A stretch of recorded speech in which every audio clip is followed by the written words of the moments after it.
Welcome back. Next weekend, the clocks will roll ahead an hour for daylight saving time. While we gain an hour of daylight, we will be losing an hour of our precious sleep, something that health officials, they say that can have serious consequences on our health. Yeah, and on the road accidents, Absolutely. all sorts of things. We talk about it every year. Definitely. Dr. Sabra Abbott, Associate Professor of Neurology at Northwestern University, is here to share some ways that we can adjust to the time change safely. And good morning to you. Thanks for being here. Thanks for having me. It's a pleasure. So tell us, what are some of those strategies to help adapt to daylight saving time, especially when we are losing that hour of sleep?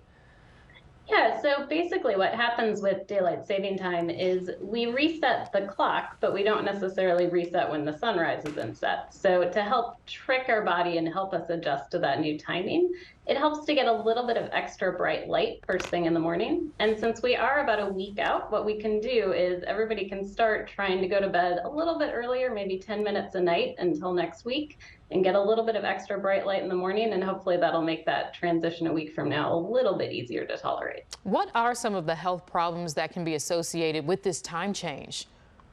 Yeah, so acutely, we know that almost everybody ends up sleep deprived, because even myself, I don't follow that advice to proactively try to reset things. So we're all a little sleep deprived.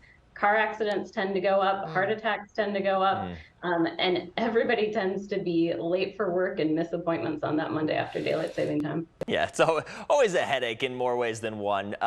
Okay, the big question, I know this has been debated, not just in the medical world, but also in Congress. Right. Should we continue to change the time twice a year? And if we don't, which schedule do you think is best? So I think where we are in universal agreement, almost 75% of people polled do not want to keep changing the clocks twice a year.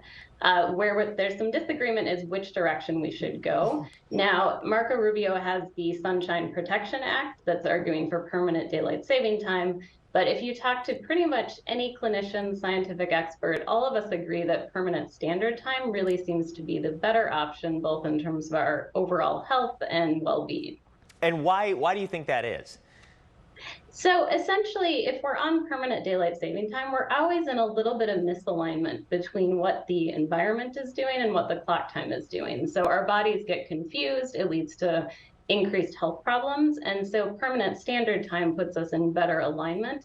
It also means that we end up with more light in the morning in the winter, which improves safety for things like school children waiting for the bus. They aren't having to wait in the dark. They aren't getting hit by cars. So we think overall permanent standard time is the better option. Yeah, especially in our area, we can certainly use the extra daylight in the Yes, winter we time. can, It can for really sure. improve our mood as well.